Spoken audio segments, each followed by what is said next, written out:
Sometimes the most broken souls recognize each other without a single word being spoken. Sometimes all it takes is one person willing to see past the scars to change everything. Up in the Sierra woods lived a dog that had killed its last owner. Nobody could get near the beast without risking their life. It guarded an old trapper's shack, snarling at anyone who came close.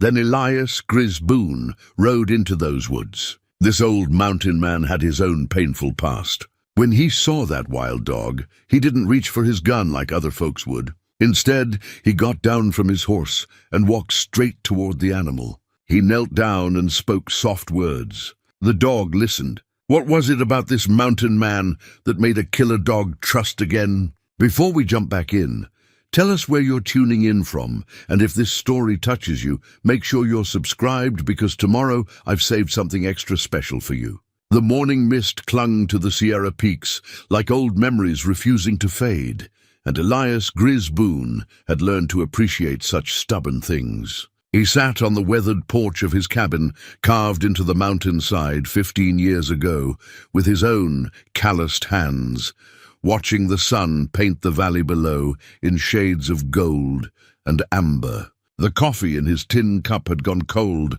an hour past, but he held it still, finding comfort in the familiar weight against his palms. At 62, Grizz carried himself with the careful economy of movement that came from decades in wild places. His beard, more silver than brown now, hung thick to his chest, and his eyes, pale blue like winter ice, missed nothing that moved in his domain. Those eyes had seen too much, carried too much, and these days they preferred the honest company of pine and granite to the complications of human conversation. The leather journal, tucked in his shirt pocket, pressed against his ribs, a constant reminder of who he'd been before the mountains claimed him. Its pages held sketches of animal tracks, notes on weather patterns, observations about the delicate balance that kept this wilderness alive. But deeper in those pages, hidden beneath practical wisdom, lay drawings of a different life, a woman's gentle smile,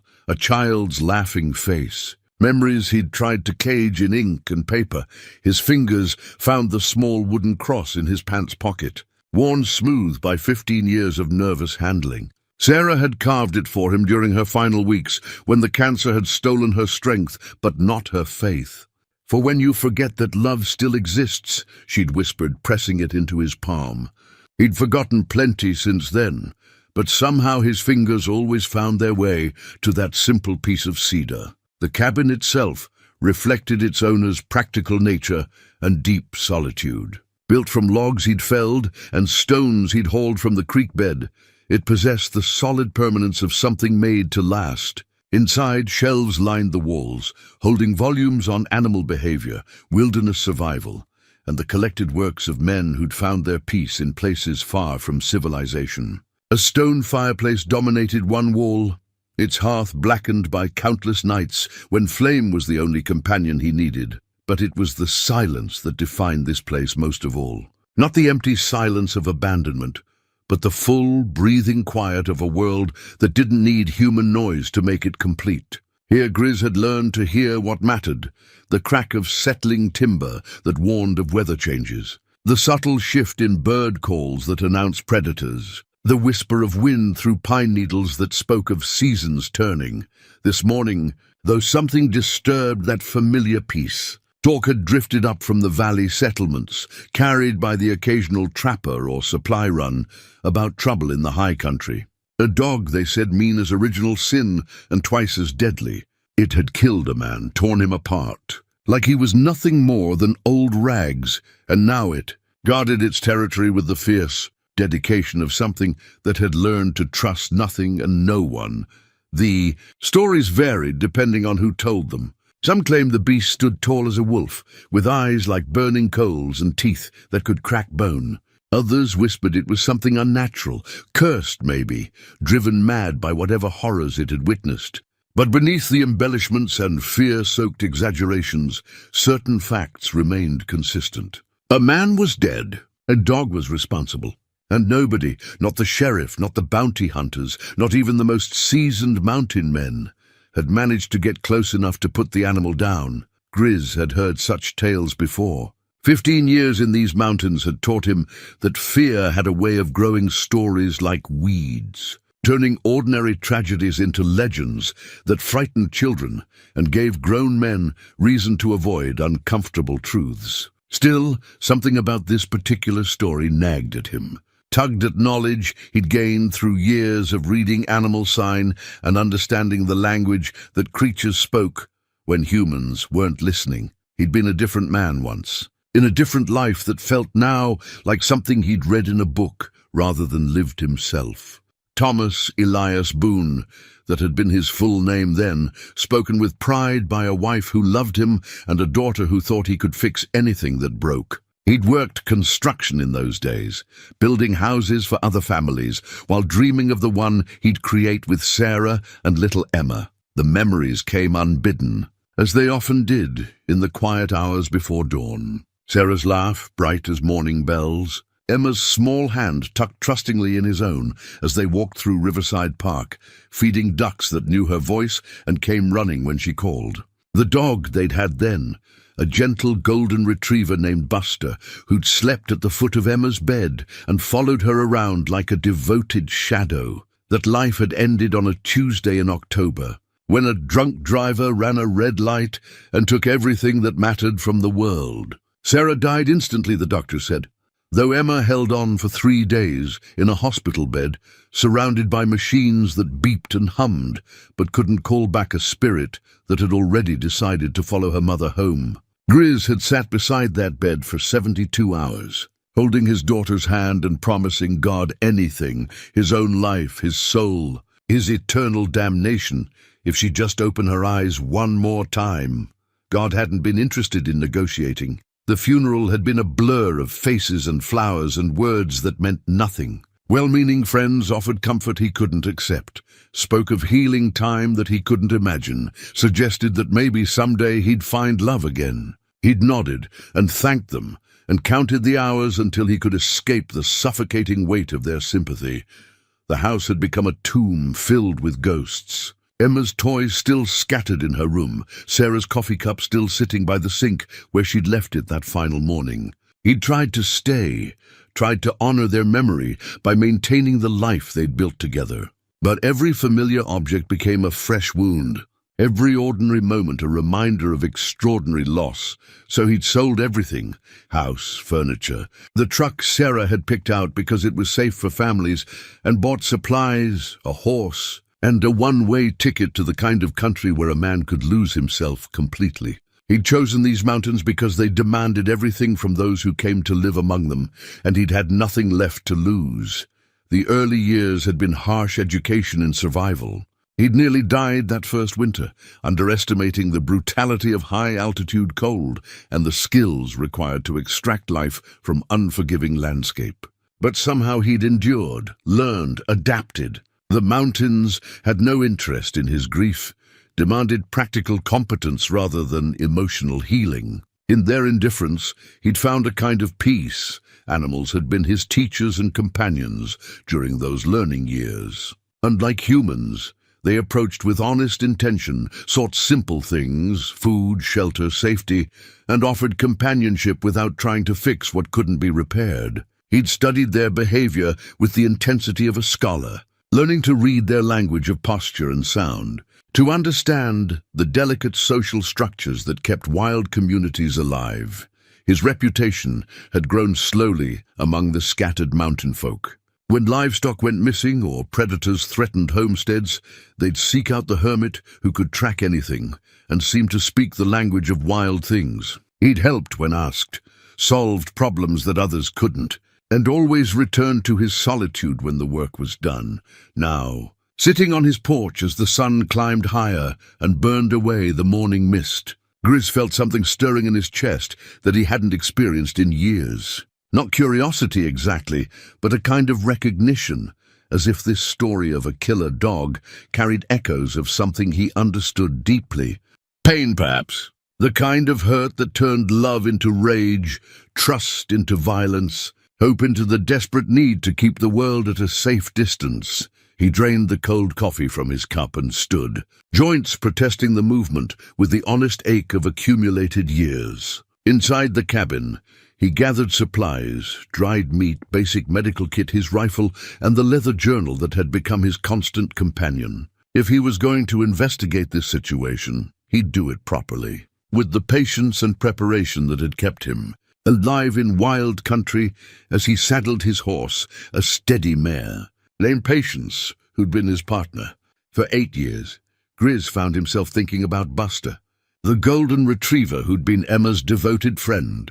That dog had understood something profound about loyalty and love, had possessed an intuitive wisdom about human nature that seemed almost supernatural. When Emma died, Buster had stopped eating, had lain by her empty bed for days until grief finally stopped his gentle heart. Maybe that's what drew him toward this story of a killer dog. Maybe he recognized something of Buster's grief, twisted into rage by circumstances he couldn't yet understand. Or maybe he simply needed to know whether redemption was possible for creatures that had learned to trust only their own capacity for violence. The ride to the high country would take most of the day, through terrain that challenged both horse and rider.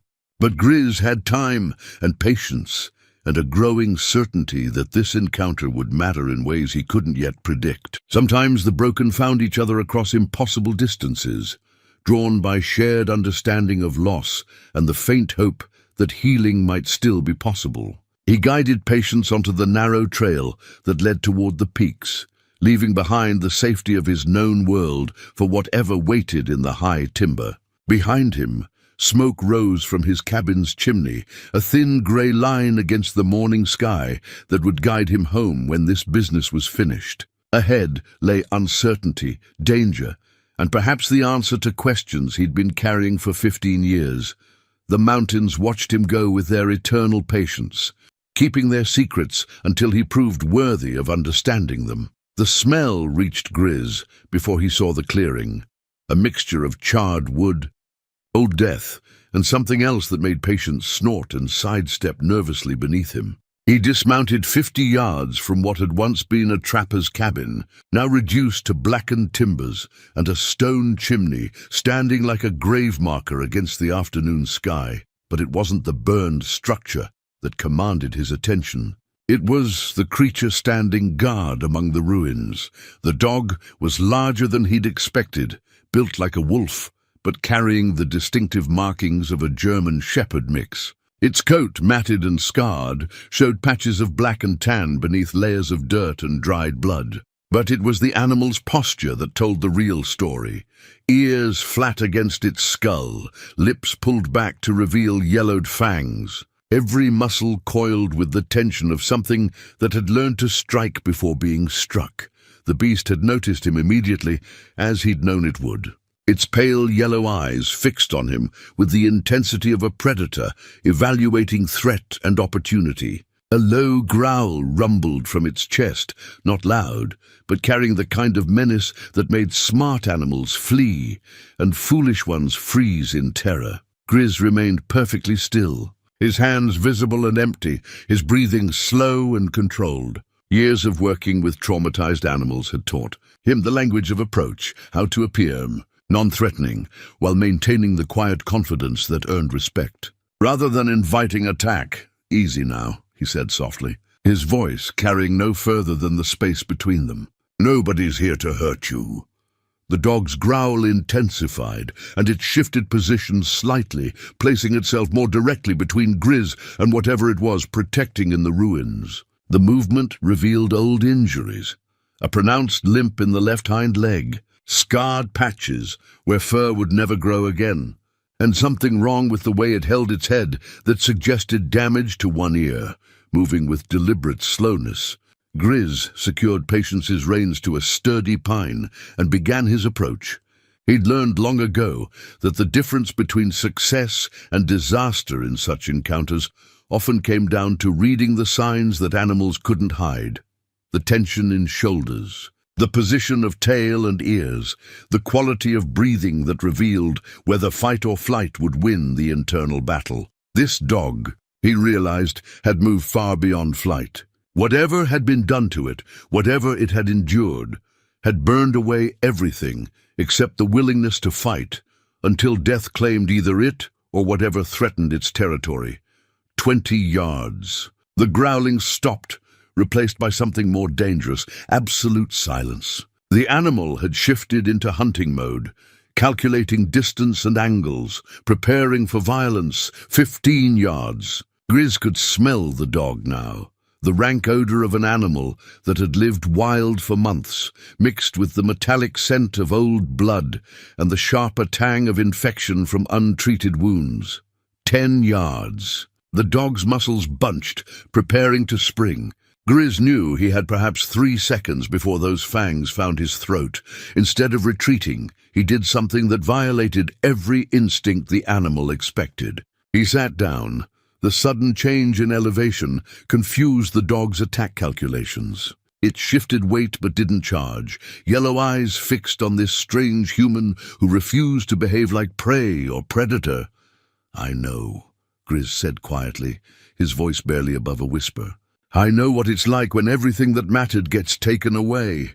The dog's ears twitched, not in submission, but in the first faint sign that it was actually listening to the words, rather than simply evaluating threat. "I know what it's like to hurt so bad that anger seems like the only thing keeping you alive." He reached slowly into his jacket and withdrew a piece of dried venison from his supplies. The movement caused the dog to tense again, but when no weapon appeared, only food, confusion replaced aggression. Grizz tossed the meat halfway between them and settled back, making no move to advance further. The dog's nostrils flared as the scent reached it, and for the first time, hunger warred with suspicion in its expression. It was then that Grizz noticed the object partially buried in the ash near the dog's feet. A tarnished, star-shaped piece of metal that caught the afternoon light. A badge. He'd seen enough of them to recognize the worn brass of a deputy sheriff's emblem, blackened by fire, but still visible beneath the debris. The pieces of the story began assembling themselves in his mind. A lawman, probably investigating reports of trouble at this remote cabin. A confrontation that had gone wrong. Fire, whether accidental or deliberate, consuming the evidence of whatever violence had occurred here.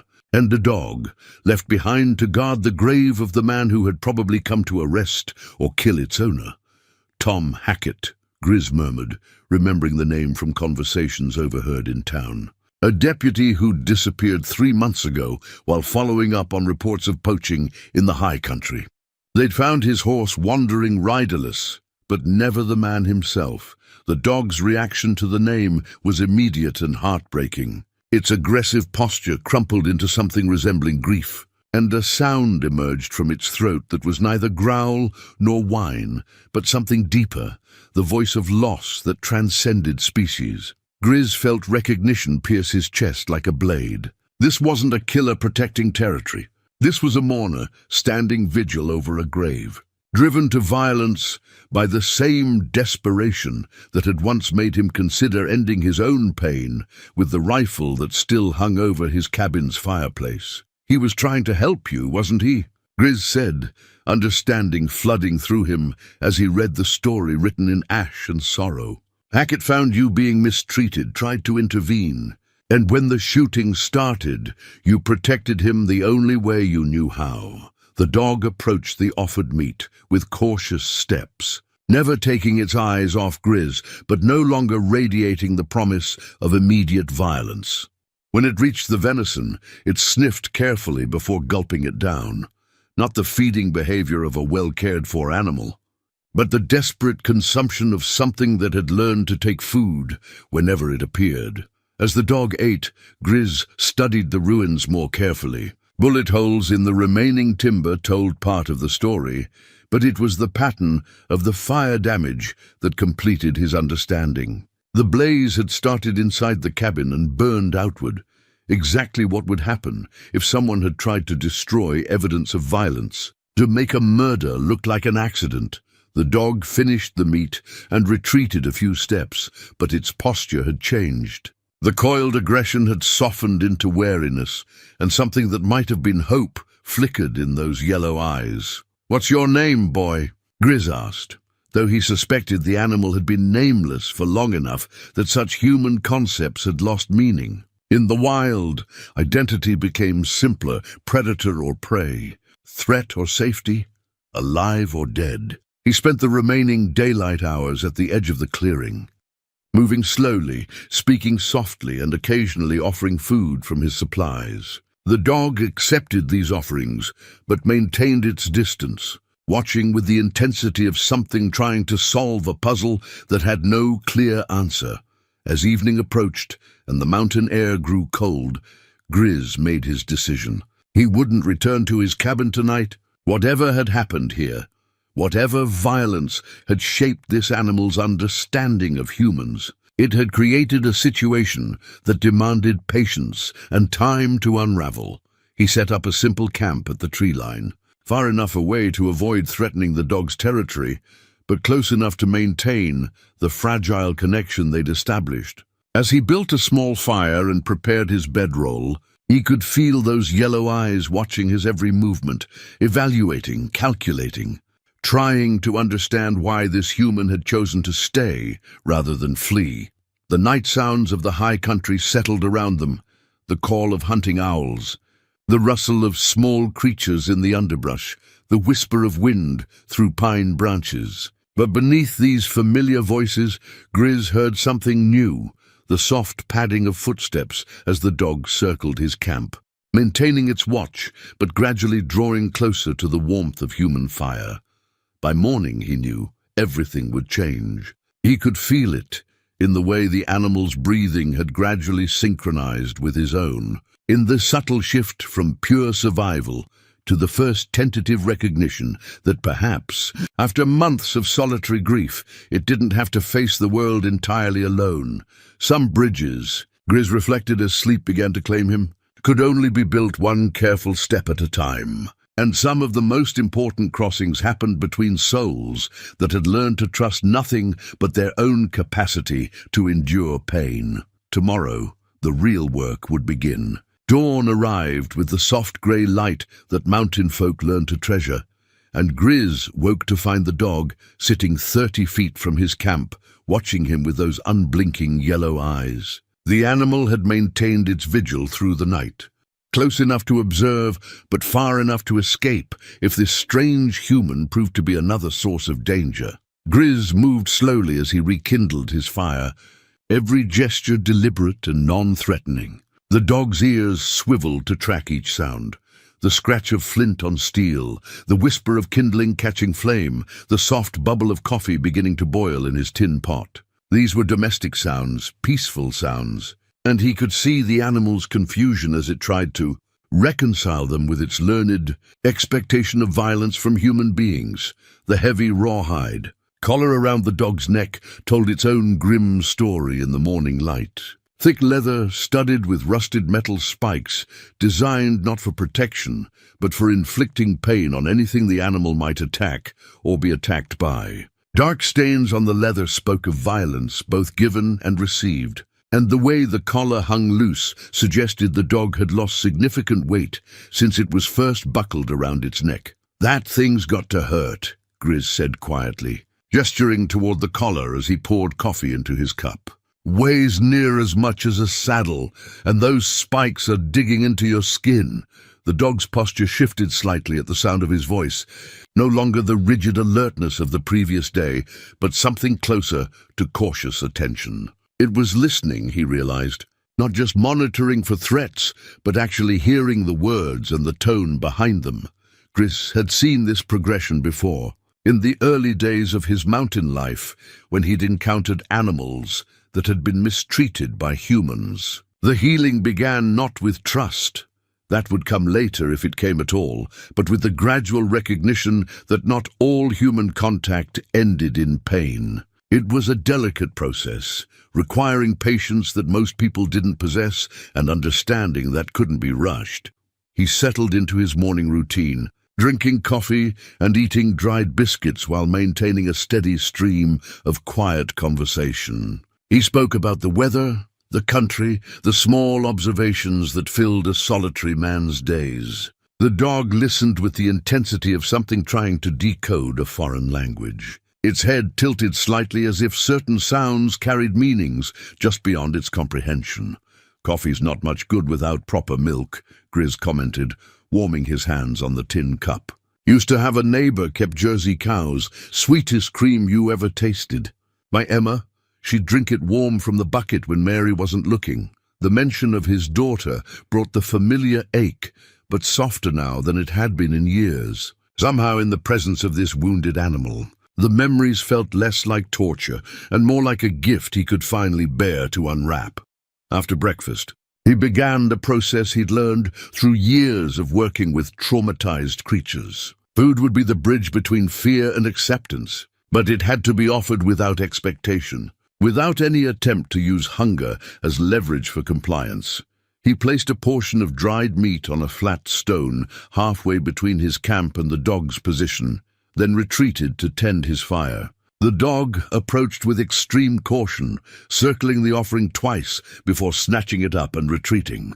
But this time, instead of gulping the food desperately, it chewed with something approaching normal eating behavior. Progress. By midday, Grizz had established a pattern. Food offered at regular intervals, always placed in neutral territory, never used as bait to draw the animal closer than it was willing to come. Between feedings, he went about the practical business of making a more permanent camp, gathering firewood, setting up a lean-to for shelter, checking his supplies. The dog watched every movement with professional interest, and Grizz found himself remembering his father's old hound, Blue, who had possessed the same quality of intelligent observation. Blue had been a tracker, bred for the kind of patient persistence that could follow a cold trail for days without losing focus. This dog, beneath its trauma and defensive aggression, showed signs of similar breeding. "You're a working dog, aren't you?" Grizz mused as he arranged stones for a better firing. "Got that look about you. Shepherd mix, I'd guess, maybe some hound thrown in for tracking. Somebody spent good money on your bloodlines before they went and ruined you with that damned collar."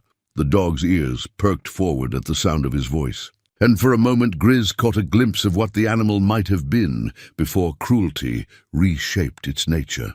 Intelligence flickered in those yellow eyes, the kind of deep understanding that made some dogs almost human in their ability to read intention and emotion. As afternoon wore into evening, the dynamic between them began to shift in subtle ways. The dog still maintained its distance, still watched with the wariness of something that had learned never to fully trust, but the rigid tension had eased. When Grizz moved around his camp, the animal's head followed his movements without the immediate preparation for flight or fight that had characterized their first encounters. During the third feeding of the day, something remarkable happened. Instead of snatching the offered meat and retreating immediately, the dog remained near the stone where Grizz had placed the food. Not close.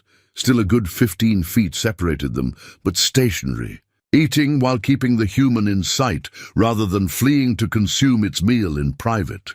"That's it," Grizz said softly. "Careful not to make any sudden movements that might shatter this fragile moment of progress. Nothing here to hurt you. Just a tired old man who knows what it's like to lose everything that matters." The dog finished eating and sat back on its haunches, and for the first time since their initial encounter, it wasn't poised to run or attack. It was simply present, sharing the same space without the constant calculation of threat and response that had defined every previous interaction. As darkness settled over the mountain clearing, Grizz prepared for his second night in this strange camp. He'd told himself he would stay only long enough to understand the situation, to determine whether the animal could be helped or would need to be put down for everyone's safety. But somewhere during this day of patient waiting and careful observation, the mission had changed. This wasn't just about a dangerous dog anymore. It was about recognition, the way broken things sometimes found each other across impossible distances, drawn by shared understanding of pain and the faint hope that healing might still be possible. He banked his fire for the night and settled into his bedroll, acutely aware of the dog's presence in the darkness beyond the circle of firelight. The animal had chosen a position closer than the previous night, close enough that he could hear its breathing. The occasional shift of position as it settled for sleep. Some bridges, Grizz thought as exhaustion began to claim him, were built one stone at a time. And sometimes the most important construction happened in silence, in the gradual accumulation of moments when violence didn't occur, when presence didn't automatically mean pain. Tomorrow would bring new challenges, new opportunities to earn the fragile trust of a creature that had forgotten how to hope. But tonight, for the first time in months, neither he nor the dog would sleep entirely alone. The third morning brought clouds that promised snow, and with them a new concern that changed everything. The dog was limping more severely than before, favoring its left hind leg to the point where each step seemed to cause visible pain. When it tried to lie down near the burned cabin ruins, Grizz caught sight of something that made his stomach tighten with worry. A dark stain spreading through the matted fur of the animal's flank. Blood. Fresh blood. The collar, he realized, wasn't the only source of the dog's suffering. Somewhere beneath that dirty coat lay wounds that were getting worse, not better. Infection, maybe, or injuries that had never been properly treated, and were now reopening under the stress of survival in harsh mountain conditions. Grizz reached for the leather pouch he always carried, worn smooth by years of use and containing the traditional remedies his grandfather had taught him during summers spent in the Colorado Rockies. Willow bark for pain, honey for infection, herbs that could clean wounds and promote healing. The pouch represented knowledge passed down through generations of mountain men who had learned to treat injuries far from any doctor's care. "You're hurt worse than you're letting on, aren't you, boy?" he said quietly, noting how the dog had positioned itself to hide the worst of its injuries from view. It was the behavior of a creature that had learned to conceal weakness, lest it invite attack from stronger predators. The dog's yellow eyes tracked his movement as he opened the medicine pouch. But there was something different in its gaze today. Not the wild alertness of pure survival mode, but a kind of exhausted resignation that suggested it was reaching the limits of its ability to endure alone. Grizz had seen this transition before, in animals pushed beyond their capacity to fight. It was the moment when the body's need for healing began to outweigh the mind's insistence on self-protection. Dangerous in some ways because it made creatures unpredictable, but also the only opening that allowed real help to be offered. "I'm going to need to get closer," he told the dog, his voice carrying the calm authority he'd learned to project when dealing with injured animals. "Can't help you from over here, and you're not going to last much longer without proper care." He began his approach with the patience of someone who understood that rushing would undo days of careful progress. 5 feet. The dog tensed but didn't retreat. 4 feet.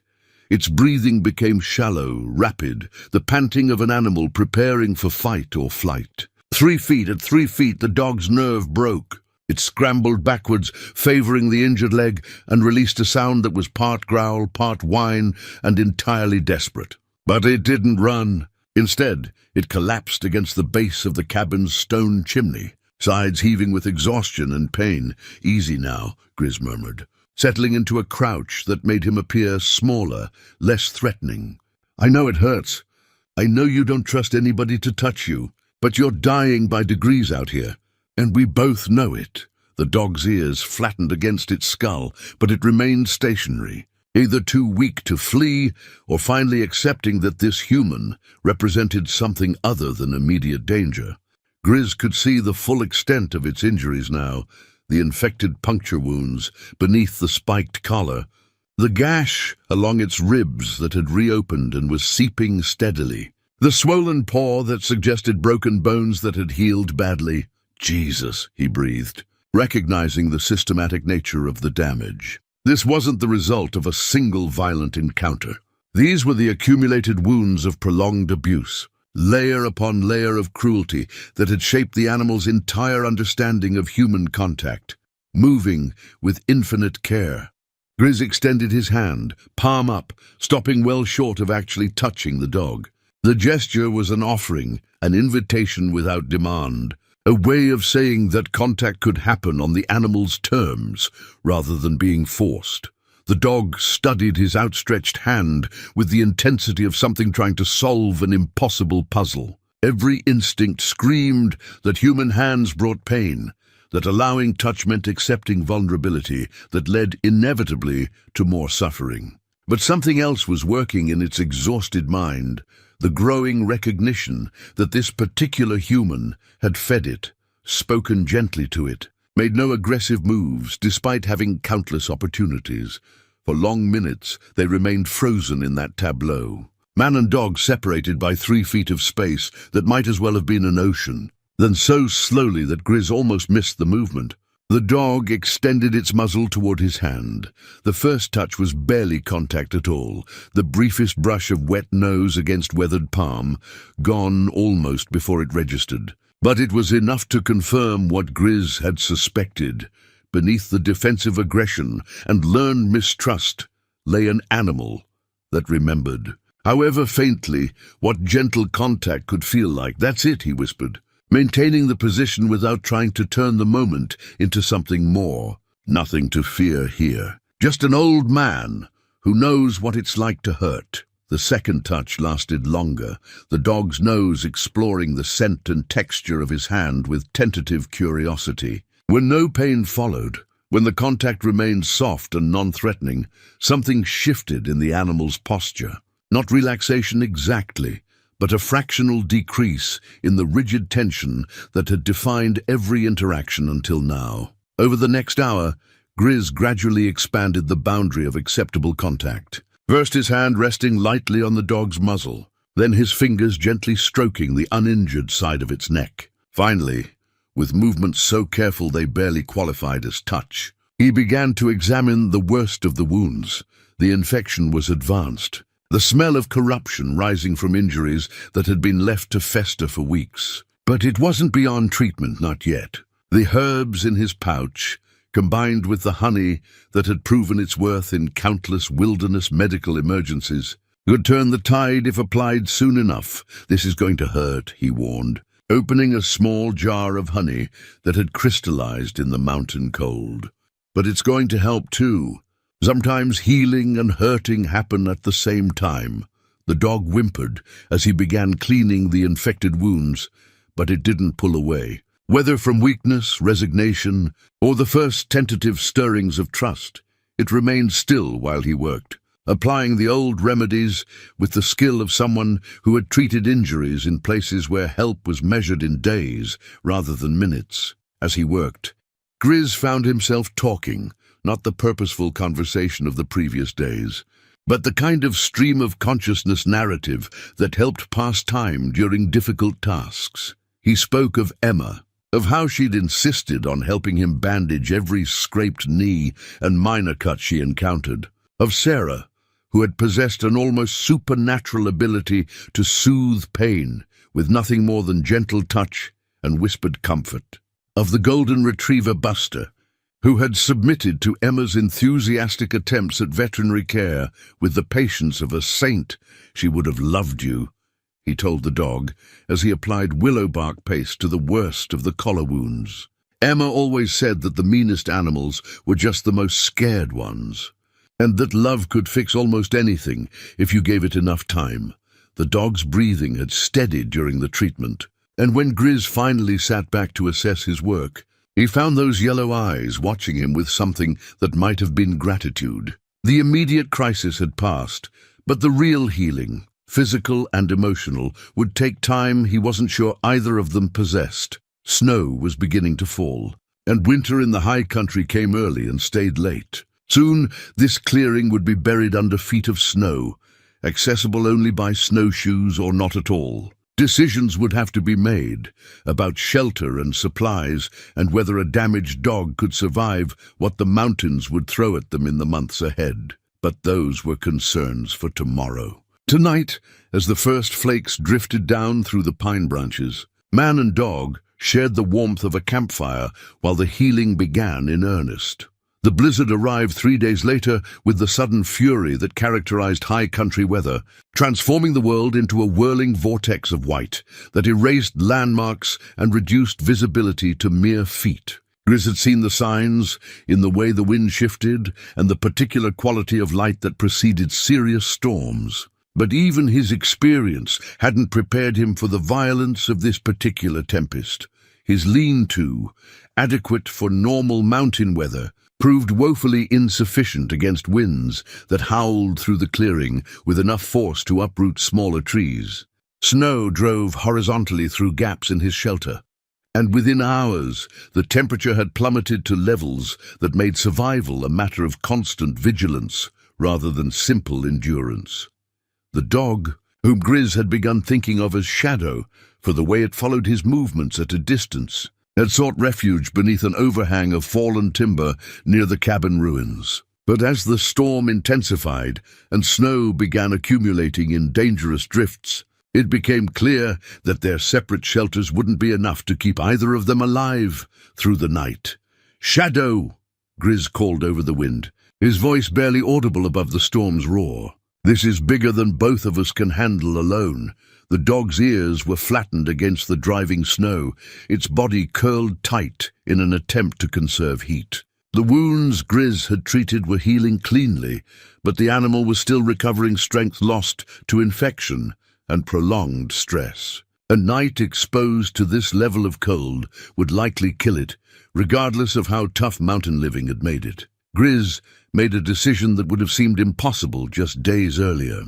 Abandoning his inadequate lean-to, he gathered his essential supplies and began constructing an emergency shelter large enough for both man and dog. Using techniques learned during his harshest winters in the mountains, he built a snow cave against the largest remaining wall of the burned cabin, reinforcing it with salvaged timber and his own tarp. The work was exhausting in the thin air and driving wind, but it was also familiar. The kind of desperate construction that had kept him alive during his early years in the mountains when inexperience had left him. Caught in situations that tested the absolute limits of human endurance, Shadow watched these preparations with growing anxiety, clearly understanding that the human was struggling against forces beyond normal control, but uncertain whether this represented opportunity or additional threat. The dog had learned to distrust change, to view any alteration in routine as a potential prelude to violence. "I know you don't want to be enclosed with me," Grizz panted as he shaped the shelter's entrance to minimize wind penetration.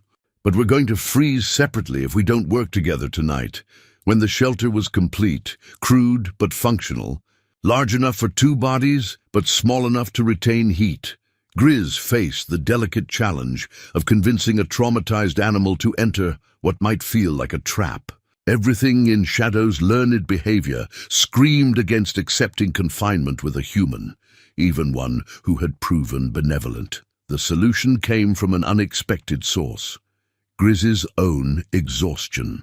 After hours of construction in brutal conditions, his body simply gave out. He crawled into the shelter not as part of some elaborate strategy to entice the dog, but because he literally couldn't remain upright any longer. Shadow, watching from its increasingly inadequate refuge, was faced with a choice between certain death from exposure and the unknown risks of sharing confined space with the human who had been feeding and treating it. The decision took nearly an hour, during which the storm continued to intensify and snow began accumulating around the dog's position with alarming speed. Finally, driven by the simple arithmetic of survival, Shadow approached the shelter entrance. Every movement radiated reluctance and ready flight, but the alternative had become unacceptable. The dog paused at the threshold, meeting Grizz's eyes in a moment of communication that transcended species. "I know," Grizz said softly. "I wouldn't want to be trapped with me either, if I'd been through what you have. But sometimes trust is just another word for having no choice left."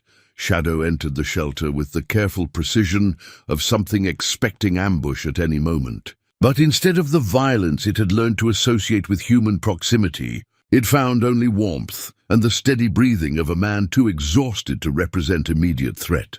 The night that followed was a masterclass in gradual adjustment. Initially, Shadow maintained position near the entrance, ready to bolt at the first sign of aggression. But as hours passed and the shelter filled with the shared warmth of two bodies, practical considerations began to override learned fear. The dog was still weak from its recent injuries, and the combination of pain medication from Grizz's herbs and the sudden warmth after days of exposure created a drowsiness that gradually overcame vigilance. By midnight, Shadow had moved closer to the human sleeping form, drawn by the simple animal need for warmth in a hostile environment. Grizz woke several times during the night, always careful not to make sudden movements that might trigger panic in his companion. Each time, he found Shadow a little closer, the dog's defensive positioning slowly giving way to something approaching companionship.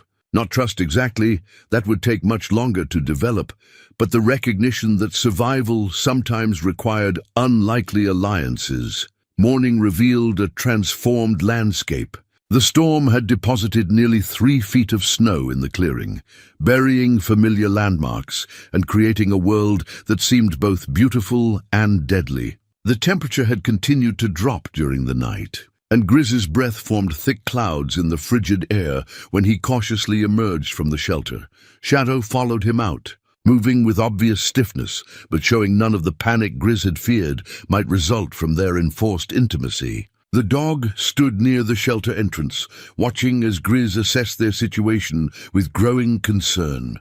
They were trapped. The trails that had brought him to this clearing were now impassable, buried under snow that would take weeks to melt, even if no new storms arrived. His supplies, adequate for a few days of investigation, wouldn't sustain 2 lives through an extended siege by winter weather. But perhaps more importantly, their relationship had fundamentally changed during that long night of shared vulnerability. Shadow was no longer maintaining the careful distance that had characterized their previous interactions. Instead, the dog stayed within a few feet of Grizz, not seeking contact, but accepting proximity in a way that suggested the beginnings of pack behavior. "Well, boy," Grizz said, watching his breath fog in the bitter air, "looks like we're in this together now, whether we planned it or not." The dog's tail, which had remained rigidly tucked during all their previous encounters, twitched once in what might have been acknowledgement. It was a small gesture, barely visible, but it represented a crack in the wall of defensive isolation that trauma had built around the animal's heart. As they worked together to dig out enough space around the shelter for basic movement, Grizz found himself remembering other partnerships forged in difficult circumstances. His marriage to Sarah, which had deepened during the challenges of Emma's early illness. His friendship with fellow construction workers who had become brothers through shared labor and mutual dependence. Some bonds, he realized, could only be created under pressure, when survival depended on moving beyond individual limitations and accepting the vulnerability that came with relying on others. He and Shadow were beginning to discover what that kind of partnership might look like, built not on dominance or submission, but on the simple recognition that they were stronger together than apart. The mountain winter stretched ahead of them, promising months of isolation and hardship that would test every aspect of their developing relationship. But for the first time since arriving in this clearing, Grizz felt something other than concern about the challenges ahead. He felt hope. The weeks that followed the blizzard settled into a rhythm that neither man nor dog could have anticipated. Trapped by snow that reached above Grizz's waist in the deeper drifts, they were forced into a partnership that revealed layers of complexity in both their natures. Shadow, no longer the wild creature driven purely by survival instinct, began displaying flashes of the intelligent working dog he had been before trauma reshaped his world. It started with small things. The way Shadow would position himself between Grizz and the wind when they ventured outside the shelter. How the dog's ears would swivel towards sounds that human hearing couldn't detect, providing early warning of the avalanches that periodically thundered down from the higher peaks. The careful way Shadow would test the snow's stability before Grizz stepped onto potentially dangerous ground. These weren't learned behaviors, but instincts awakening from dormancy, the gradual return of a dog bred for partnership with humans. Grizz recognized the signs because he'd seen them in his father's hunting. Dogs, the moment when training and genetics converged to create something approaching telepathic, communication between species. But with this awakening came complications that tested both their patience and their developing trust. Shadow had nightmares, violent episodes where he would thrash and snarl at enemies that existed only in traumatic memory. During these episodes, the dog became dangerous again, lost in flashbacks to whatever horrors had shaped his defensive aggression. The first time it happened, Grizz nearly made the mistake of trying to wake Shadow through physical contact. Only years of experience with traumatized animals stopped him from reaching out, saved him from the reflex that would have ended their partnership before it truly began. Instead, he spoke in the calm, steady voice he'd used during Emma's worst fever dreams, anchoring the dog to present reality through sound rather than touch. "Easy, boy. You're safe now. Whatever's chasing you in there, it can't reach you here." Shadow woke gradually, confusion and residual fear clouding his yellow eyes as he struggled to separate nightmare from reality. But when his vision cleared and he saw Grizz sitting nearby, close enough to help, far enough away to avoid triggering defensive reactions, something like relief flickered across his expression. These episodes became part of their routine, occurring every few nights with diminishing intensity as the weeks passed. Grizz learned to recognize the warning signs, the way Shadow's breathing would change during sleep, the small whimpers that preceded the violent thrashing. He developed techniques for guiding the dog back to wakefulness without creating additional trauma, speaking in the gentle cadences that Sarah had once used to soothe Emma's childhood fears. Food became another source of both connection and challenge. Grizz's supplies, stretched to accommodate 2 mouths, required supplementation from whatever the mountain could provide. Shadow proved invaluable in this regard, his nose leading them to cached stores that other animals had hidden before winter's arrival. But sharing food also meant confronting the dog's deeply ingrained resource guarding, the defensive behavior that made him dangerous when eating. It took patience and careful conditioning to teach Shadow that food didn't need to be defended in their partnership. Grizz began by eating his own meals in plain sight, demonstrating through repetition that consumption didn't require aggressive protection. Gradually, he moved closer during Shadow's feeding times, always stopping at the first sign of tension, never pushing beyond the dog's comfort level.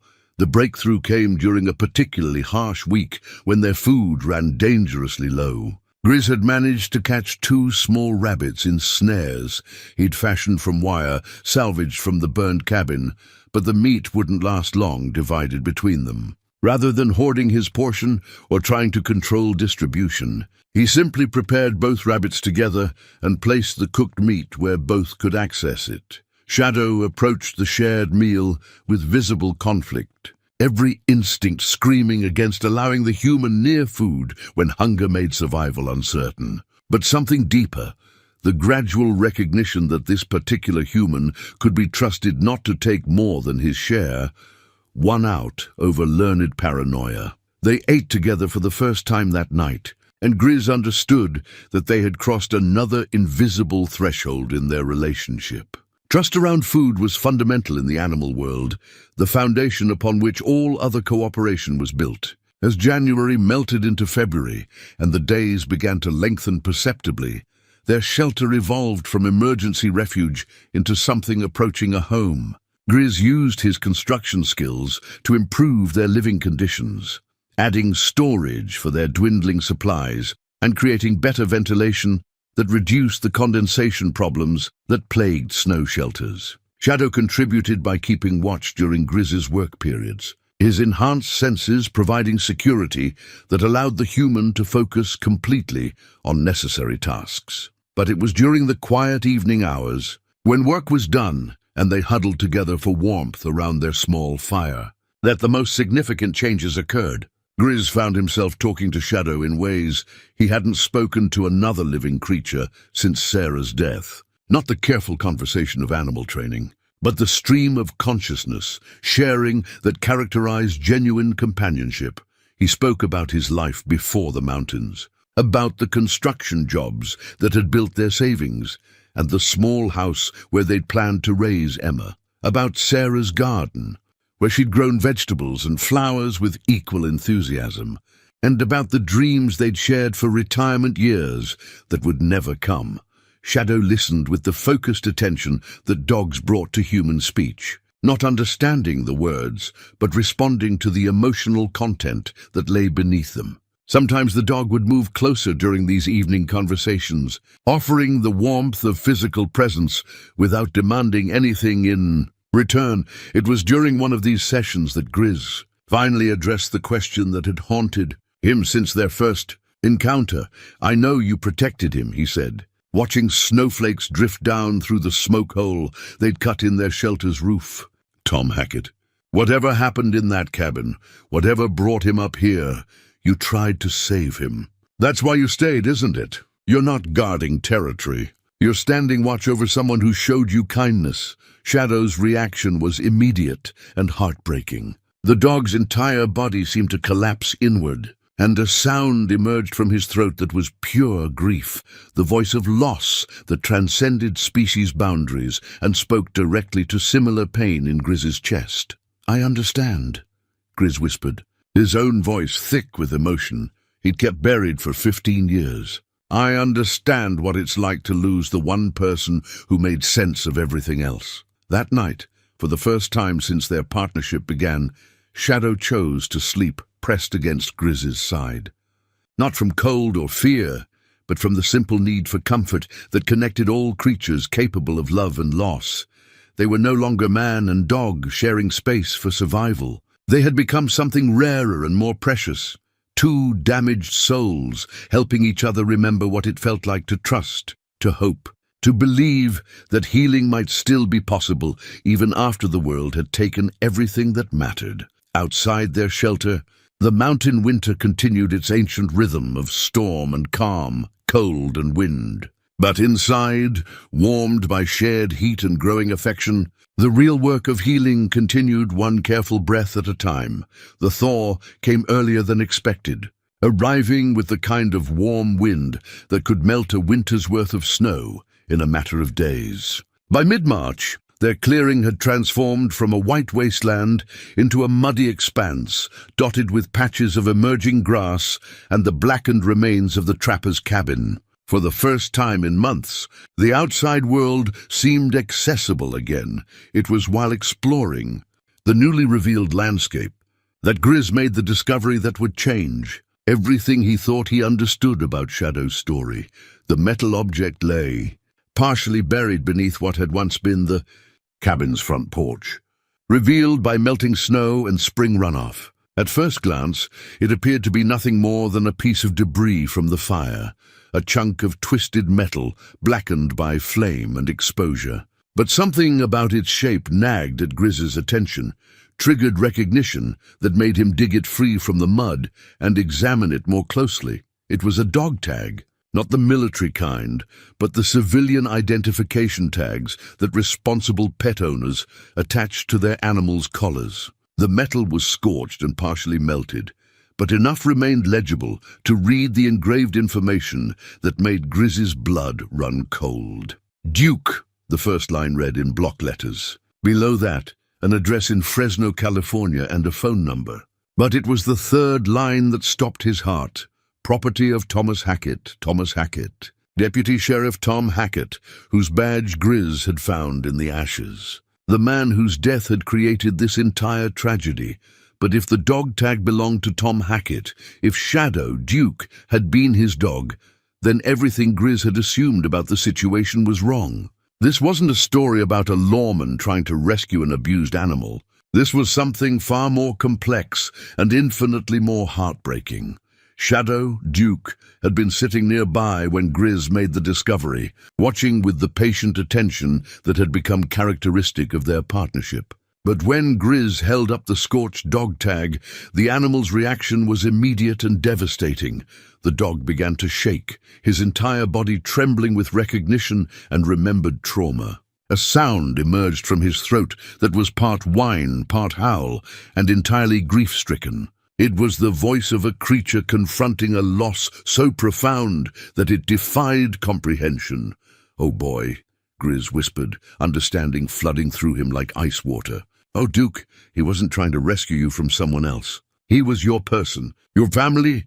The pieces of the puzzle began falling into place with horrible clarity. Tom Hackett hadn't come to this remote cabin to investigate reports of animal abuse. He'd come here with his dog, probably on a hunting trip or some kind of personal retreat. Something had gone wrong, terribly, violently wrong, and Duke had been left to guard his dead master's body while the cabin burned around them.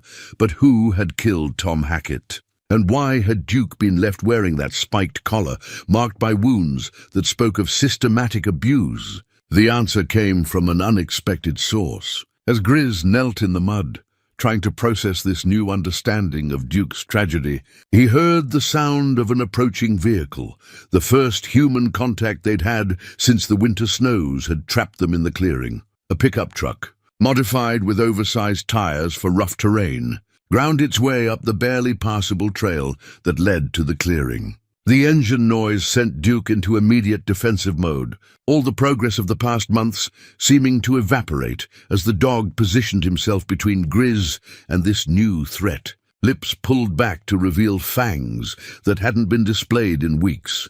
The truck stopped at the edge of the clearing, and two men climbed out. Even from a distance, Grizz could see they weren't law enforcement or legitimate officials. Everything about them, from their nervous body language to the way they scanned the area before moving, screamed criminal activity. The larger of the two men, a bearded giant with arms covered in tattoos, carried a high-powered rifle with the casual familiarity of someone who used weapons for more than hunting game. His companion was smaller, but moved with the quick, predatory alertness that Grizz recognized from his brief encounters with truly dangerous men. "Well, I'll be damned," the big man called out, his voice carrying easily across the clearing. "Looks like someone's been camping in our little hideaway." Duke's growl intensified at the sound of that voice, and Grizz saw recognition flicker in the dog's eyes. Not pleasant recognition, but the kind of memory that came with fear and pain. These men weren't strangers to Duke. They were the source of his trauma, the reason he'd learned to distrust human contact. "Easy, boy," Grizz murmured, his hand moving slowly toward the rifle he'd leaned against a nearby tree. "Let me handle this." But the smaller man had already spotted Duke, and his reaction confirmed Grizz's worst suspicions. "Jesus Christ, Rex," he said to his companion. "That's Hackett's dog." "The damn thing's still alive." "Impossible," Rex replied, but his voice carried uncertainty rather than conviction. "We left that animal chained in the cabin when we torched it. Should have burned with everything else."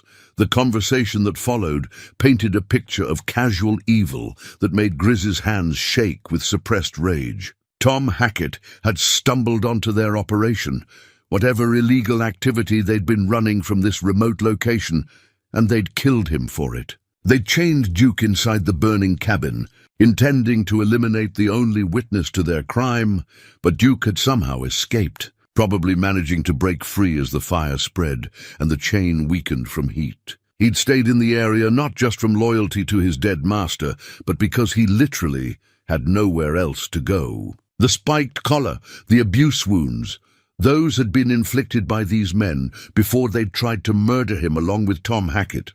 "Well," Rex said, unshuddering his rifle, "looks like we get a chance to finish the job. Can't have that animal wandering around as evidence of what happened here." "And the old man?" the smaller one asked, gesturing toward Grizz. "Same treatment. Can't risk him talking to the wrong people about what he might have seen." The casual way they discussed murder told Grizz everything he needed to know about the kind of men he was facing. These weren't desperate criminals driven to violence by circumstances. They were predators who killed with the same emotional investment most people brought to swatting flies. Duke had moved closer to Grizz during this exchange, no longer displaying aggression toward his human companion, but rather positioning himself as a partner in whatever defense they might mount. The months of shared survival had created a bond that transcended the dog's traumatic memories of other humans. "You boys picked the wrong day to come back here," Grizz said, his voice carrying a quiet authority that made both men hesitate. "And you definitely picked the wrong animal to try killing twice." The big man laughed, but there was nervous energy beneath the bravado. "Old man, you got no idea what you're dealing with. We killed one lawman already. Adding you and that mutt to the count won't cost us any sleep." "That lawman was this dog's partner," Grizz replied, his hand now resting on his rifle's stock. "His family. And you tried to burn him alive for the crime of being loyal." Duke's posture had shifted during this confrontation, transforming from defensive wariness to something that looked remarkably like calculated aggression. The dog that had spent months learning to trust again was remembering why he'd stopped trusting in the first place. "What you're seeing now," Grizz continued, "is what happens when someone threatens the only family he has left." The smaller man raised his weapon, but Duke was already moving, launching himself across the clearing with the speed and precision of an animal bred for exactly this kind of work. The months of healing and proper nutrition had returned him to peak physical condition, and the loyalty that had made him guard Tom Hackett's grave now focused on protecting the human who had given him back his life. What followed was violent, brief, and decisive. But for the first time since Tom Hackett's murder, Duke wasn't fighting alone. He had a partner who understood the value of loyalty, who knew what it meant to lose everything and find the strength to fight for what remained. The truth had finally emerged from the ashes and snow, revealing a story not just of trauma and healing, but of justice deferred and loyalty that transcended death itself. Tom Hackett would finally have the justice he deserved, and Duke would have the closure that came from facing the source of his nightmares alongside someone who understood the true meaning of partnership. Some bonds, Grizz realized as the confrontation reached its climax, were forged not just in shared survival but in shared purpose. And sometimes the most profound healing came from standing together against the forces that had created the original wounds. The moment after Duke launched himself at the smaller gunman stretched like eternity, filled with the kind of crystalline awareness that came when survival hung on split-second decisions. Grizz had witnessed enough violence in his younger years to recognize the signs, the way time seemed to slow, the way peripheral details became hyper-real, the way training and instinct took over from conscious thought. But this wasn't just about survival anymore. This was about justice for Tom Hackett, closure for Duke, and the kind of reckoning that had been building since that first terrible night when good men died and killers walked away unpunished. The smaller gunman screamed as Duke's weight carried him to the ground, the rifle spinning away across the muddy clearing. But Rex, the larger man, was already raising his weapon, and Grizz knew that Duke's courage had bought them only seconds before superior firepower tipped the balance back toward the killers. Grizz's own rifle came up smooth and fast, muscle memory from decades of mountain living overriding the arthritis in his joints and the tremor that had developed in his hands over recent years. The sight picture was clean, the distance manageable, the target clearly defined. But as his finger began to tighten on the trigger, something made him hesitate. Not conscience. These men had forfeited any claim to mercy when they'd chained Duke in a burning building. But strategy.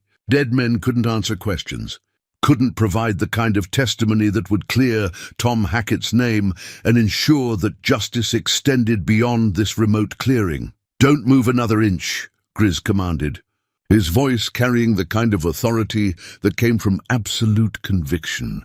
"Drop the rifle and step away from it." Rex froze, caught between the immediate threat of Grizz's weapon and the ingrained arrogance that had made him believe he could return to this place without consequences.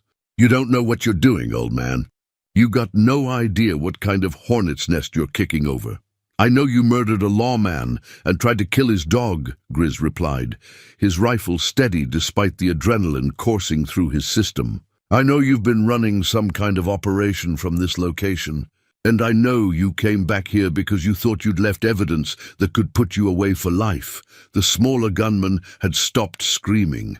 Whether from shock or blood loss, Grizz couldn't determine. Duke stood over him, no longer attacking, but clearly prepared to resume violence at the first sign of threat. The dog's training as a law enforcement partner was emerging from beneath months of trauma, transforming him back into the professional he'd been before tragedy reshaped his world. "Smart dog," Rex observed, but his casual tone didn't hide the calculation in his eyes. Smarter than his last partner, anyway. Hackett thought he could just walk in here and arrest us like we were some small-town drunks. Didn't realize he was dealing with professionals. Professionals, Grizz repeated, letting contempt color his voice. "That what you call men who torture animals and burn evidence?" "Call it whatever makes you feel righteous," Rex said. "Fact remains, you're outnumbered and outgunned. My partner over there ain't dead, just scratched up some. And we got friends who know where we are." But even as he spoke, Rex's eyes were moving, calculating angles and distances, looking for the opening that would let him turn the situation back in his favor. Grizz had seen the same predatory assessment. In the eyes of wounded bears and cornered mountain lions, the moment when desperation transformed caution into explosive violence.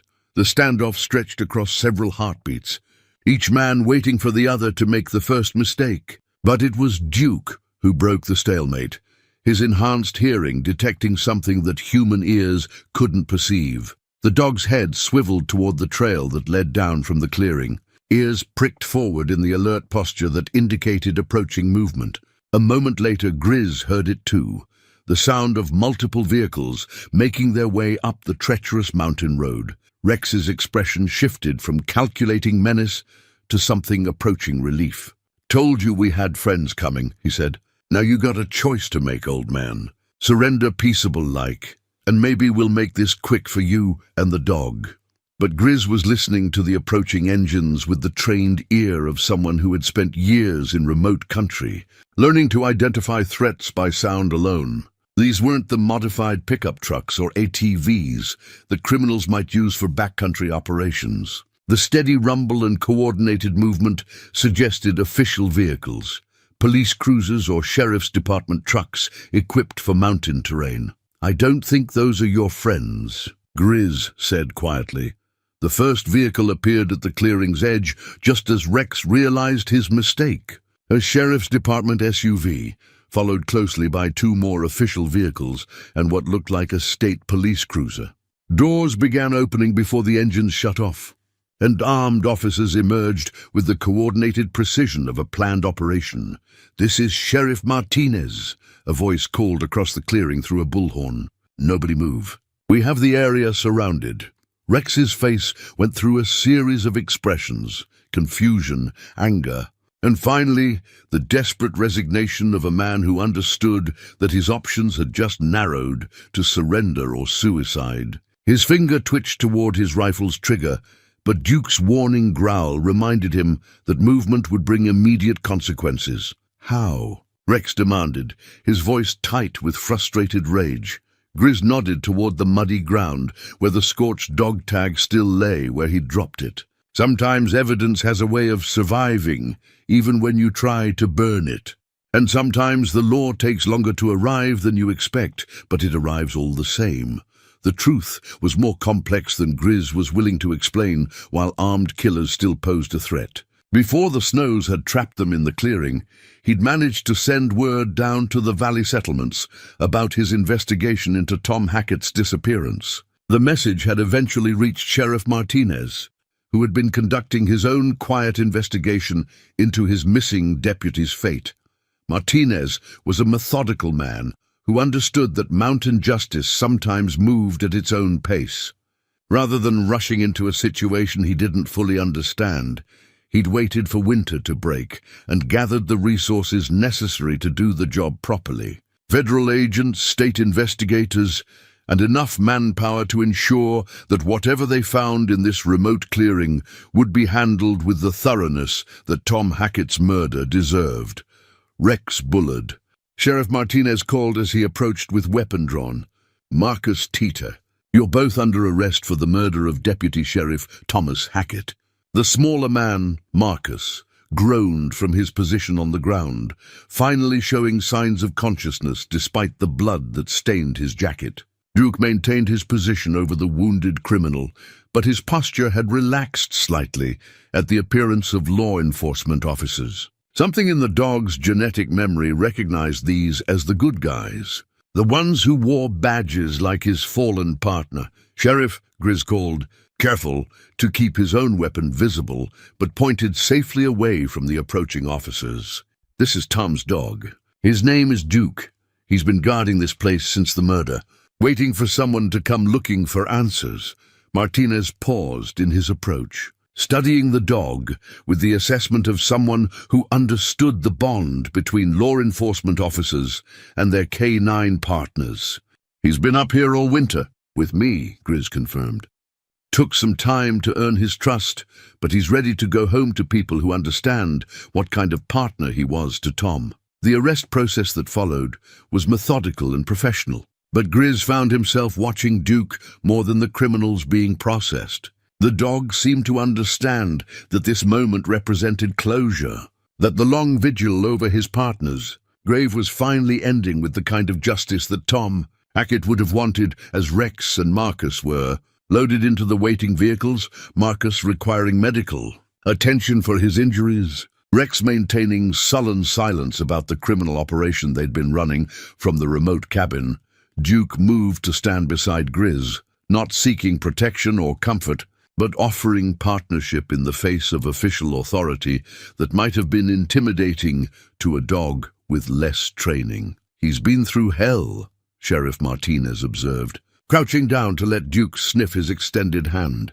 "But he looks like he's ready to come back to work, if that's what he wants." Duke's response was immediate and telling. Instead of the defensive wariness that had characterized his interactions with humans for months, he stepped forward and placed his nose against Martinez's palm. It was the greeting of a professional K9 officer acknowledging a fellow law enforcement professional, not submission, but recognition and respect. "What about you?" Martinez asked, looking up at Grizz.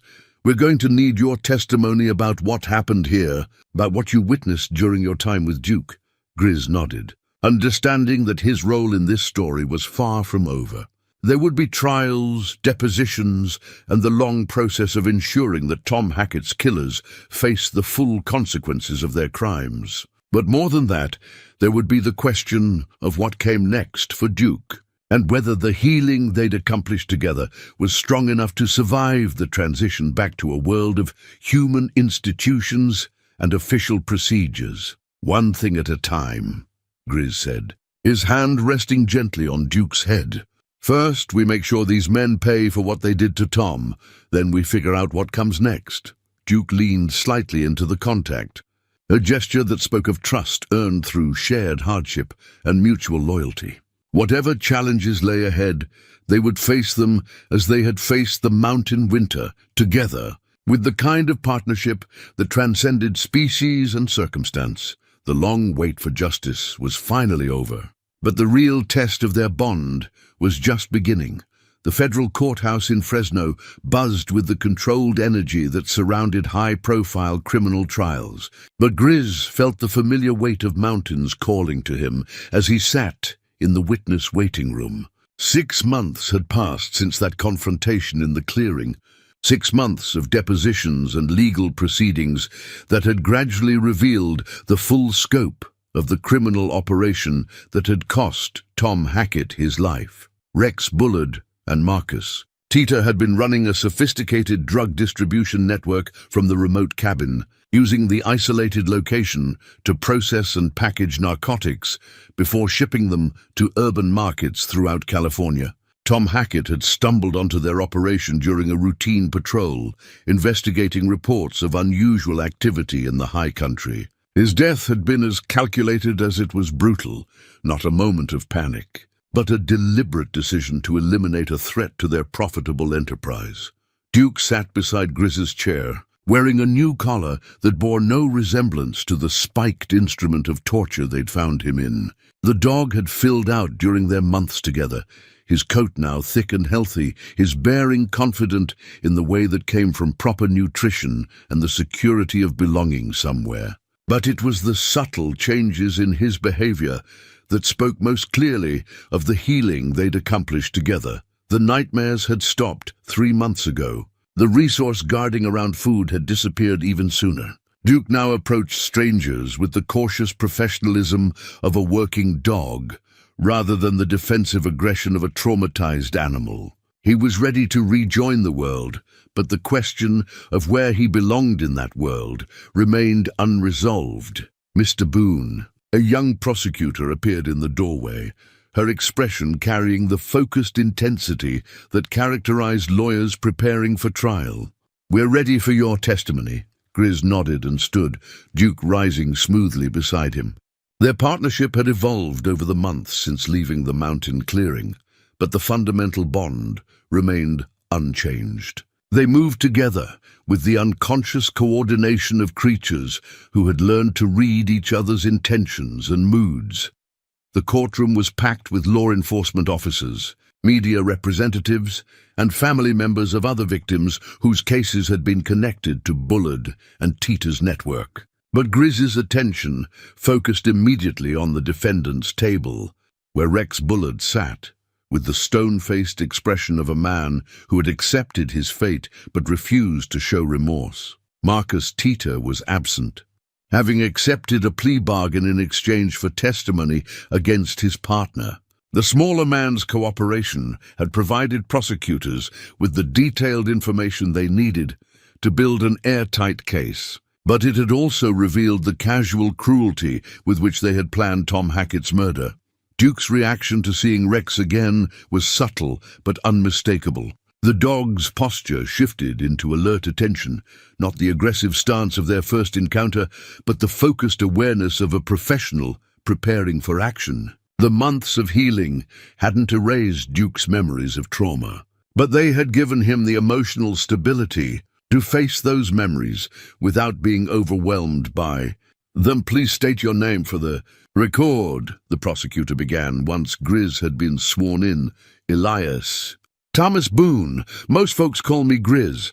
"Mr. Boone, can you tell the court how you came to be involved in this case?" Grizz's testimony unfolded methodically, covering his initial decision to investigate reports of a dangerous dog, his discovery of the burned cabin and Tom Hackett's badge, and the gradual process of earning Duke's trust during their winter together.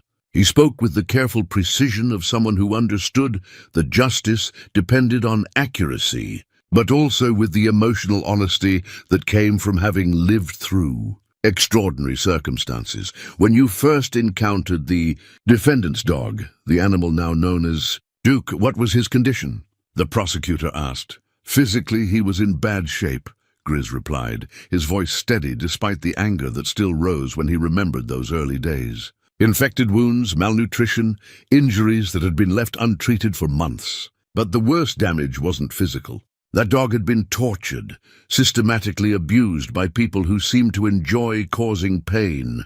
"Objection," the defense attorney interrupted. "The witness is speculating about my client's motivations." "Sustained," the judge ruled, but the damage was done.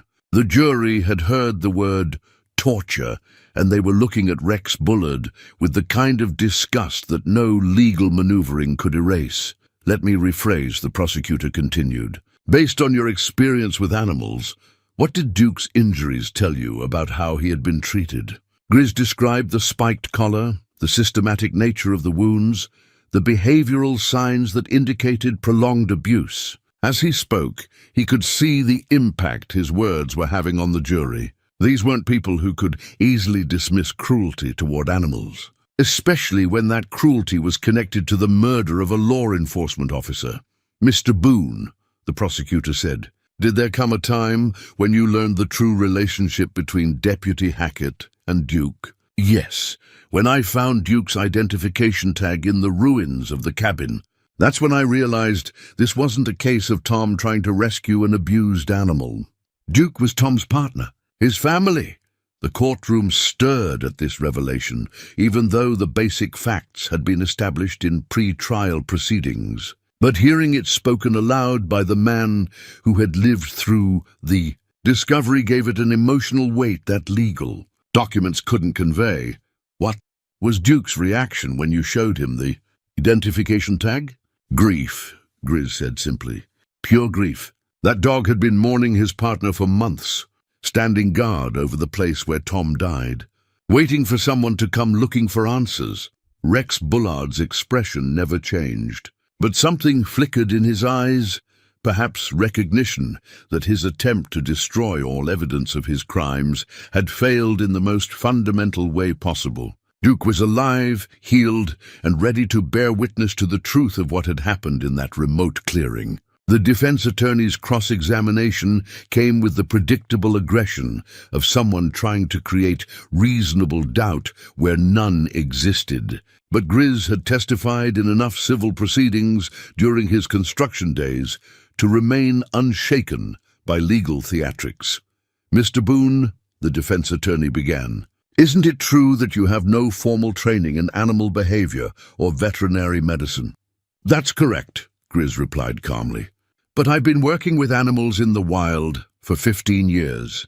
Sometimes experience teaches what books can't, and during this supposed bonding period with my client's alleged victim, did you ever consider that the animal might have been aggressive due to rabies or other diseases rather than abuse? Grizz's jaw tightened slightly, but his voice remained steady. A rabid animal doesn't show the kind of selective aggression Duke displayed. He was protective of specific territory and hostile to specific humans. That's trauma response, not disease. The questions continued for another hour, each one designed to cast doubt on Grizz's credibility or interpretation of events. But the defense attorney was fighting a losing battle, and everyone in the courtroom knew it. The physical evidence was overwhelming. Marcus Tita's testimony had provided devastating details about the murder, and Duke's very presence served as a living reminder of the crimes committed. It was when the prosecutor called Duke to demonstrate his training that the emotional climax of the trial occurred. The dog had been certified to give evidence in court proceedings, a rare but legally established procedure for K-9 officers who had witnessed crimes. Sheriff Martinez, who had taken temporary custody of Duke pending the trial's outcome, led the dog to a position in front of the jury box. Duke moved with the professional precision that months of renewed training had restored, but his eyes never left Rex Bullard's face. "Duke, sit," Martinez commanded, and the dog complied immediately, his posture alert but controlled. "Your Honor," the prosecutor addressed the judge. Duke was Deputy Hackett's certified K-9 partner for 3 years before the murder. He was present during the events that led to his partner's death and has been trained to identify individuals through scent recognition. The judge nodded. "Proceed, Counselor." "Duke," the prosecutor said, approaching the dog with the evidence bag containing clothing items from various individuals, including both defendants. "Search." What followed was a textbook demonstration of K-9 evidence detection. Duke methodically sniffed each item, showing no reaction to most of them. But when he reached the clothing taken from Rex Bullard's arrest, his entire demeanor changed. The dog's hackles rose slightly, not in aggression, but in the kind of alert recognition that indicated positive identification. He sat immediately. The train signaled for a successful search, but his eyes remained fixed on Rex Bullard with unmistakable intensity. "Duke, show me," the prosecutor commanded. The dog rose and walked directly to the defendant's table, stopping in front of Rex Bullard and sitting again. The identification was clear, professional, and devastating in its implications. Rex Bullard, who had maintained stoic silence throughout the proceedings, finally spoke. "That proves nothing," he said, his voice carrying the desperate edge of a man watching his last hope disappear. "Dogs can be trained to do anything. Doesn't mean what happened up there was anything other than self-defense." But his protest rang hollow in the face of Duke's calm professionalism. This wasn't a traumatized animal driven by fear or vengeance. This was a trained law enforcement officer doing his job, identifying the man who had murdered his partner and tried to kill him. The prosecutor's closing argument was masterful in its simplicity. She recounted the evidence methodically: the drug operation, the premeditated murder, the attempted destruction of evidence, and the systematic abuse of a law enforcement animal. But it was her final words that resonated most powerfully with the jury. Tom Hackett died doing his job, protecting his community from criminals who thought they could operate with impunity in remote areas where the law couldn't reach them. His partner, Duke, survived not just to tell his story, but to remind us that justice doesn't have a statute of limitations. Some bonds between partners, between those who serve and those they protect, transcend death itself. She gestured toward Duke, who sat beside Sheriff Martinez with the quiet dignity of a professional who had completed his mission. That dog spent months guarding the scene of his partner's murder, waiting for someone to come looking for the truth. He found that someone in Elias Boone, a man who understood that healing and justice could happen simultaneously. Together, they brought Tom Hackett's killers to face the consequences of their crimes. The jury deliberated for less than 2 hours. When they returned, their faces carried the grim satisfaction of people who had reached a decision they could live with. "We find the defendant, Rex Bullard, guilty on all counts," the foreman announced. Rex Bullard's shoulders sagged as the verdict was read, but he showed no other emotion. Marcus Tita, watching from the gallery where he waited for his own sentencing hearing, closed his eyes and seemed to age 10 years in an instant. But for Grizz, sitting in the back of the courtroom with his hand resting on Duke's head, the moment brought not triumph, but a quiet sense of completion. Tom Hackett finally had his justice. Duke had fulfilled his duty as a law enforcement officer. And somehow, in the process of healing a traumatized animal, Grizz had found a piece of his own soul that he'd thought was lost forever. The long wait was over. Justice had been served, and now they could all begin the process of deciding what came. Next in lives that had been forever changed by tragedy and transformed by the power of loyalty that transcended species and circumstance. 1 year later, the morning mist clung to the Sierra Peaks with the same stubborn persistence that had greeted Grizz on countless other dawns. But everything else had changed in ways both subtle and profound. He sat on his cabin porch, watching Duke patrol the perimeter of their property with the careful attention of a professional who took security seriously, but no longer expected every shadow to hide a threat. The dog had grown into his new life with the adaptability that characterized working animals who understood their purpose. Sheriff Martinez had offered him a position with the K9 unit, recognizing that Duke's skills and experience made him valuable despite the trauma he'd endured. But when the time came to make that decision, Duke had chosen differently. He'd chosen to stay with Grizz. It hadn't been a dramatic moment or an emotional scene from a movie. Duke had simply walked to Grizz's side during the conversation with Sheriff Martinez and sat down, making his preference clear in the direct way that dogs communicated important decisions. Some partnerships, they'd all realized, transcended professional obligations and moved into territory that was harder to define but impossible to ignore. The legal proceedings had concluded, with sentences that satisfied everyone except the criminals themselves. Rex Bullard would spend the rest of his natural life in federal prison, while Marcus Tita received 25 years for his cooperation in testifying against his partner. The drug network they'd operated had been dismantled completely, its urban connections traced and prosecuted with the thoroughness that federal resources could bring to bear. But for Grizz and Duke, the real resolution had come not in courtrooms, but in the quiet accumulation of ordinary days spent relearning what normal life could look like. Duke's nightmares had become rare, then non-existent. His defensive behaviors around food and territory had evolved into the healthy alertness of a dog who understood his role in protecting something he valued. Most importantly, his capacity for trust had expanded beyond his partnership with Grizz to Include other humans who proved themselves worthy of respect. The wooden cross that Grizz still carried in his pocket had taken on new meaning during their time together. Where once it had represented lost faith and unanswered prayers, it now symbolized the possibility of redemption that came through unexpected channels. Sarah's words, "For when you forget that love still exists," had proven prophetic in ways she couldn't have imagined. "You ready for visitors, boy?" Grizz asked as the sound of an approaching vehicle drifted up from the valley trail.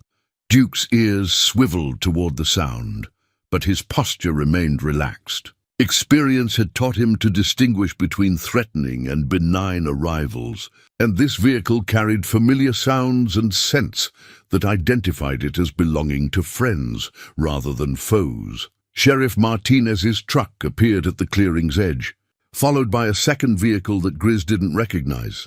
The sheriff climbed out with the easy movements of someone who had visited this remote cabin often enough to feel comfortable in its isolated setting. But it was the passenger in the second vehicle who commanded attention, a woman in her 30s with the kind of bearing that suggested law enforcement background. "Grizz," Sheriff Martinez called, approaching the cabin with his usual straightforward manner. "Want you to meet someone special. This is Detective Sarah Chen from Sacramento. She's been following the Bullard case." Detective Chen extended her hand with the firm grip of someone accustomed to establishing credibility quickly. "Mr. Boone, I've read your testimony multiple times. What you accomplished with Duke is remarkable."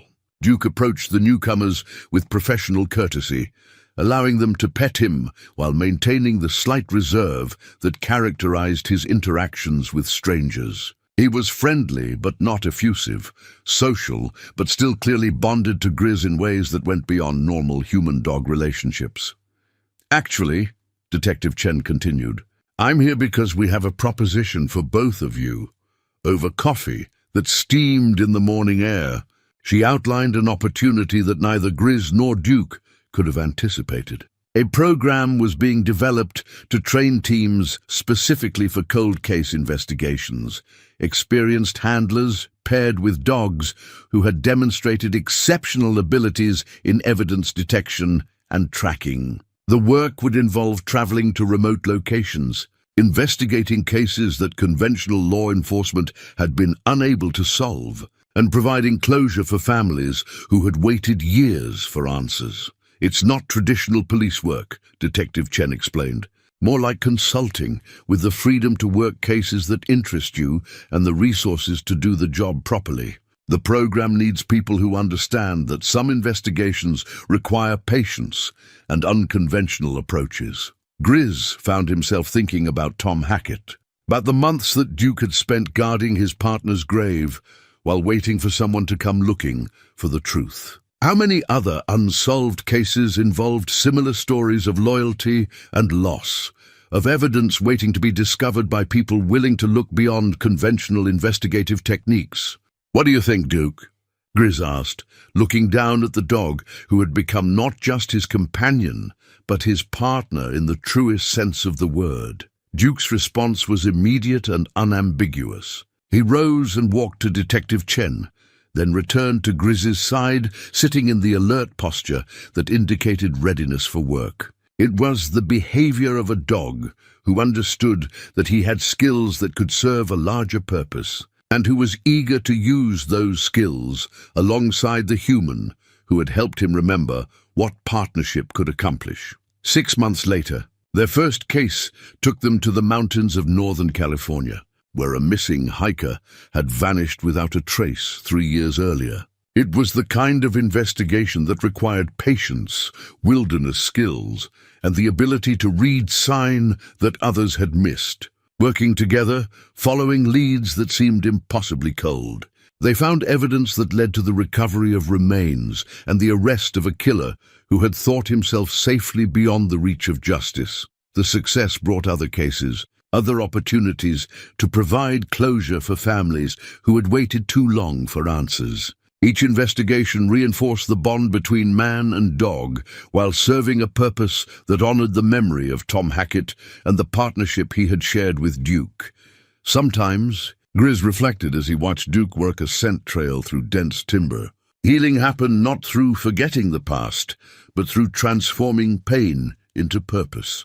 The dog, who had once been too traumatized to trust any human, had become an instrument of justice, helping to solve cases that seemed hopeless to others. And the man who had retreated to the mountains to escape the weight of his losses had found a way to honor his daughter's memory through work that brought hope to other parents facing unthinkable circumstances. They were no longer running from their past. They were building a future that gave meaning to everything they had endured together.